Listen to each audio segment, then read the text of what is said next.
Welcome back, everyone, to last week's school board meeting tonight. I am your host, Jose Rodriguez, and today we are going to review the top 3 moments from the November 17th, 2021 school board meeting. There's a lot to discuss, so let's just dive right on in. Number 3, the resolution to authorize teleconferencing. Let's begin this video with where the school board meeting ended, with the authorization for teleconferencing. We do once again need to have a resolution recognizing the state of emergency and authorizing teleconference meetings pursuant to AB 361. As it did in last month's meeting, the board reauthorized Resolution 21-08 to extend board meetings via teleconferencing for 30 more days. I expect they'll do this every month. It has been moved by Mr. Laura, seconded by Mrs. Flores, to adopt Resolution 21-08. I am curious, though, to see for how many months the board will continue this authorization to conduct meetings, school board meetings via teleconferencing. Number 2, public comments. So there was only one public comment this month, and that was from Annabelle Primrose, a retired teacher who's still very much concerned with what's going on in our school district. I speak tonight about my concerns for the future of the district. Our greatest asset has been one that recently has been overlooked and at times belittled. The district seems to be headed toward one that is data-driven rather than data-informed. Annabelle Primrose spoke brilliantly about the very issue at heart of tonight's school board meeting, the hunt for the next superintendent of the Santa Maria Bonita School District. Whoever you choose to lead us next must choose advisors who know the difference and utilize our assets before looking to paid experts who know little of our kids, our families. Her comments literally had me standing up and applauding. Each approach included information for the teacher that says, in essence, you may need to supplement the kernel curriculum to suit the needs of your students. None say only use the kernel. That wonderful asset we have, our professional educators, need to be allowed to use their skills to make it work, not put in a box and treated as humans off the street. Whoever leads us will have to find a balance between the data gatherers and the professionals in the classroom. I would hope that long-standing assets like CNI, COT, and action teams can be reactivated. Thank you so much, Annabelle, for your comments. I hope more people will speak up on this issue in the coming school board meetings. Number 1, the search for a superintendent. Now, this part of the school board meeting took about an hour and a half, but it was quite interesting to hear about the process, the timeline, and to hear from the board members themselves about what they want to see, what qualities they want to see in the next superintendent. Now, to guide the school board members through this process were consultants Dave Verdugo and Fred Len-Leuven from Leadership Associates. They walked the board through the timeline, which apparently has already begun. You should be seeing the online survey. It will ask you various questions about what you want to see in the next superintendent. People will have the opportunity to complete this survey until December 3rd. Now, this will run parallel to the consultants having sessions via Zoom with different stakeholder groups, such as the e-board, the SMEA e-board.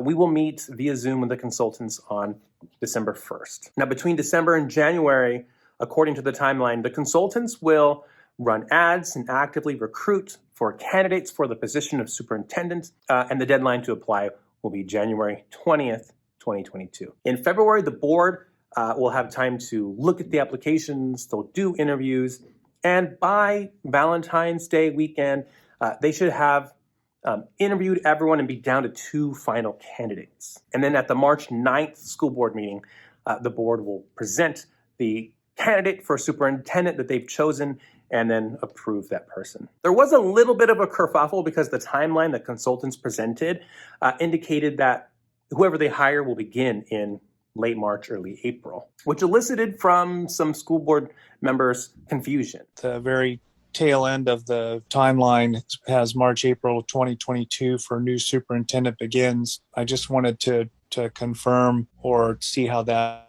jives with the interim superintendent's MOU. And in case you forgot, the interim superintendent will be Matheacher.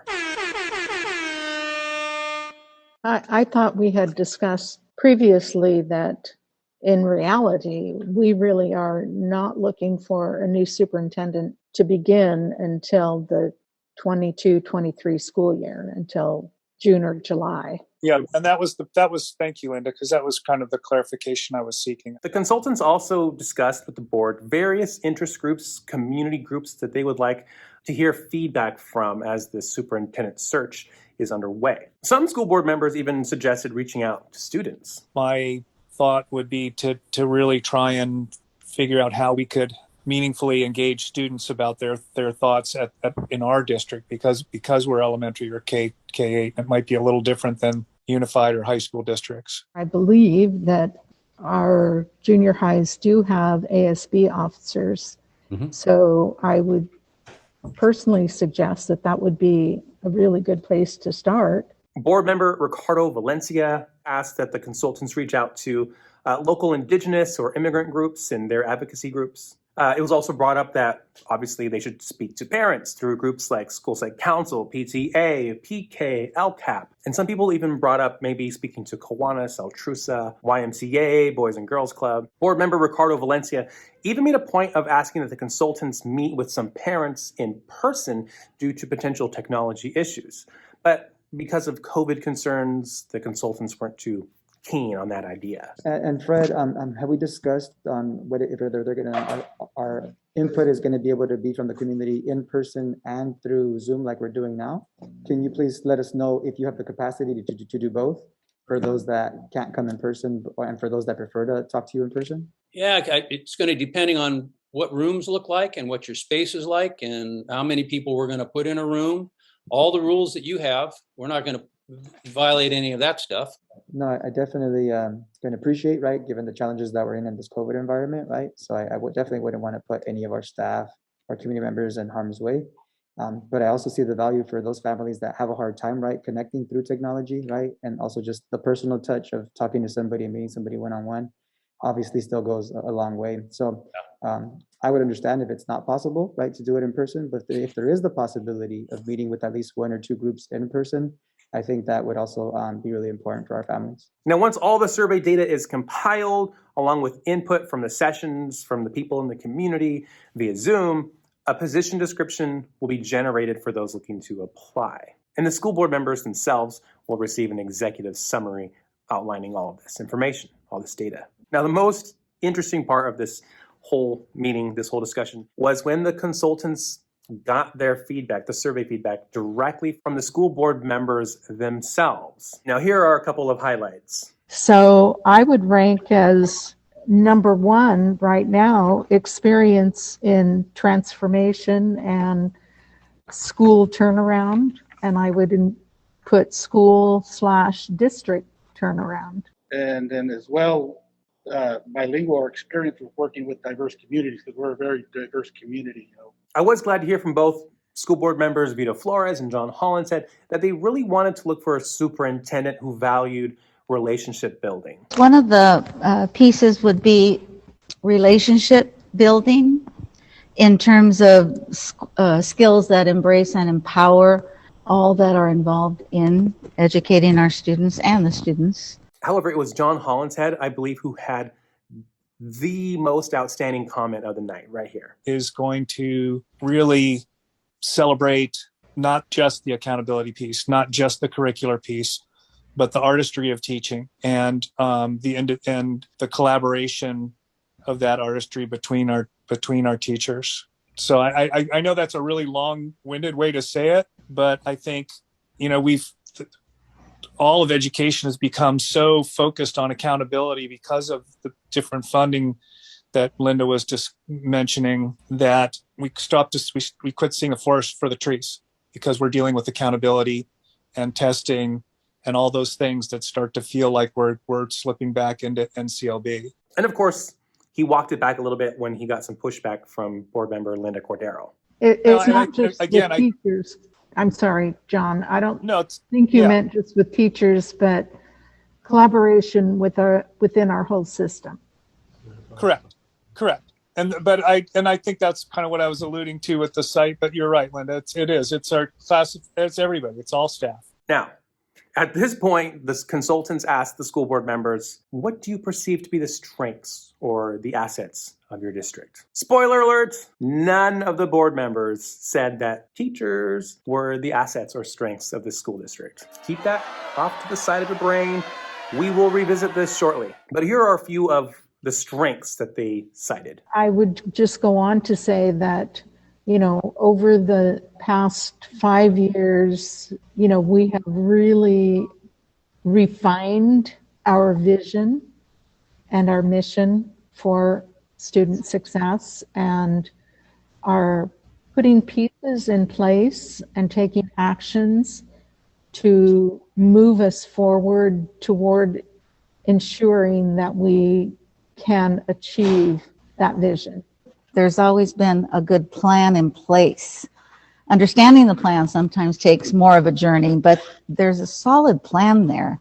And it's always been the same message and the consistency in terms of that outcome that we're looking for. And that message has never changed. So that's a strength because that's a consistent story. I would say that our Central Coast families are one of our major assets.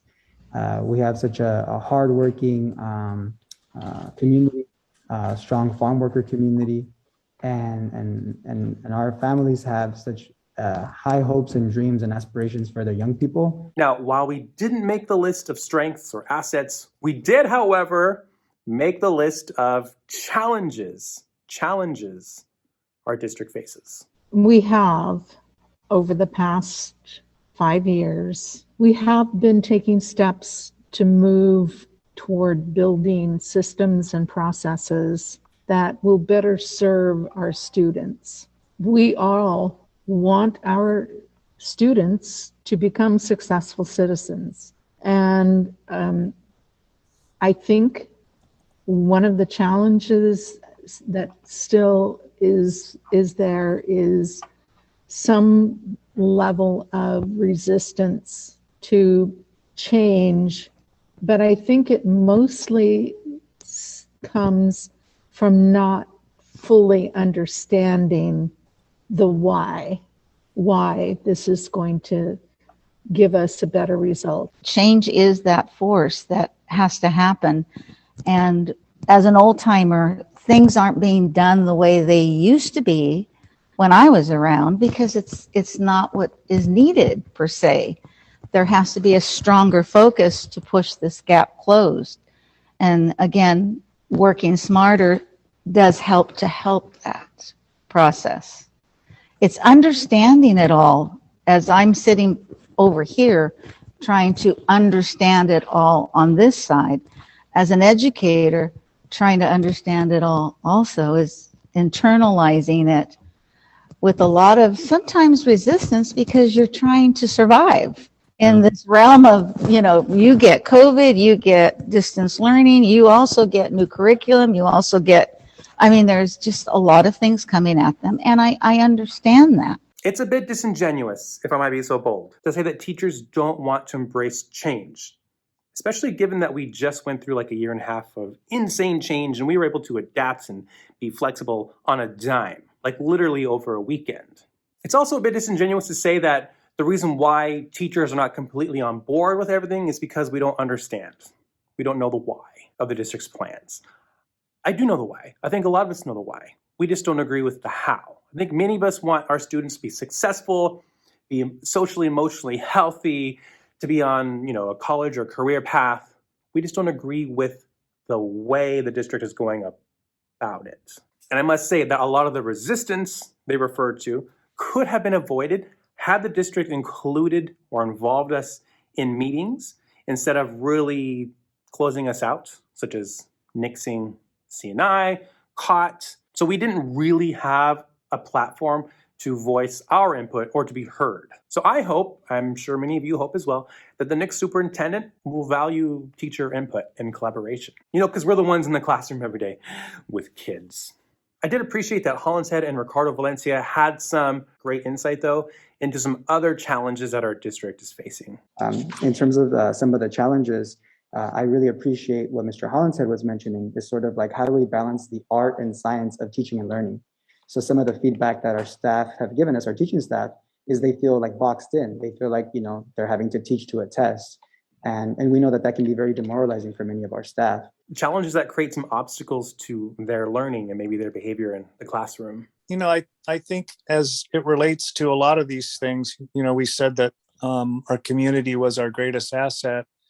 I think there's a lot of challenges for our community that create challenges in the schools for us. And that means getting through to their kids as far as, all the things that we aspire to as far as tier 1 practices go out the window if the kid comes to school and they've had some kind of happening at home that has them completely not on task. It's kind of Maslow's hierarchy of needs, right? Education 101. At this point, the board adjourned their meeting and they went into a closed session to continue having this discussion outside of the public's view. And again, it would behoove all of us if you were to speak up at the next school board meeting as well during public comments. We really need our voices to be heard in this process of selecting the next superintendent.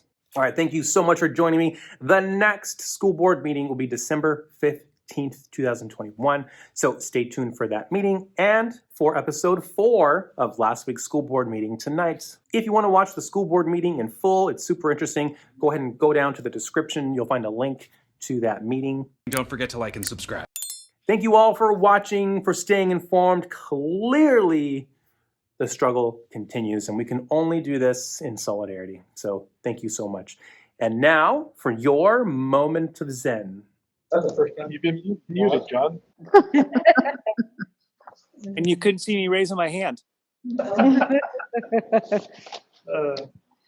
Oh, we could make a joke about that too, but it might not be appropriate.